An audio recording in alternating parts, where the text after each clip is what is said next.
ए जी का हो काहे परेशान भइल बाड़ू? सिलेंडर ओरा गइल बा। चूल्हा हमरा से ना फुकाई, जाई या सिलेंडर लेके जल्दी से आई। सुना नो, ढेर नाबाबी मत बतियाव, चुपचाप लकड़ी पर खाना बनाव। ए राजा हमरा से चूल्हा ना फुकाई, होतावे धुआं 10 सिलेंडर मंगाई।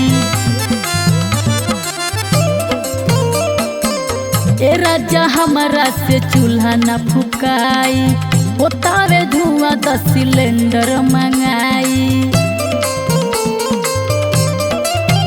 तहरा आदत के बिना भारी आज लागता, तहरा आदत के बिना भारी आज लागता। खाना चूल्हा पर बनावे में कालाज लागता, खाना लकड़ी पर बनावे में कालाज लागता।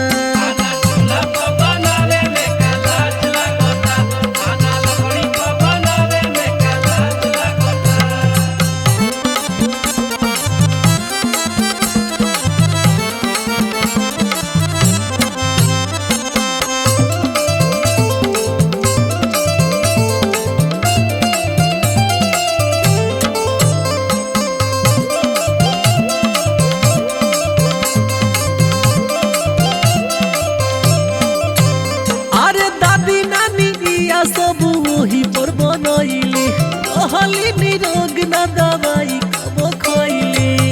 तारा नियर पेंटअप ना ठुसत रहली। खाना गैस से पहमहू बनहिले बानी, नहीं लकड़ी अलावा जरहिले बानी।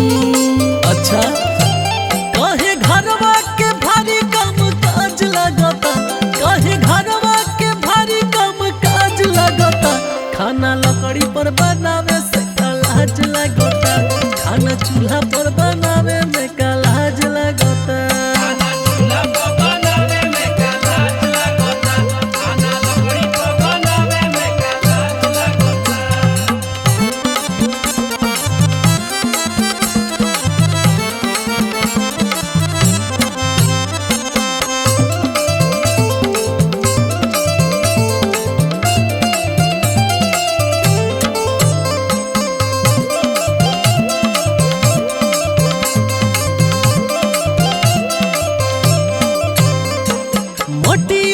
चूल्हा पर खाना बना लो, कुछ दिन धनिया हो काम चला लो।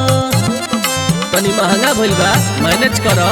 तहरा चूल्हा से होता तबाही हो, काला होता वे तावा कराही हो।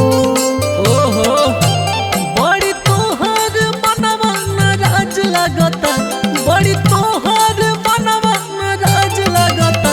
खाना चूल्हा पर बनावे से कालाज लगता, खाना लकड़ी पर बनावे में कालाज लगता।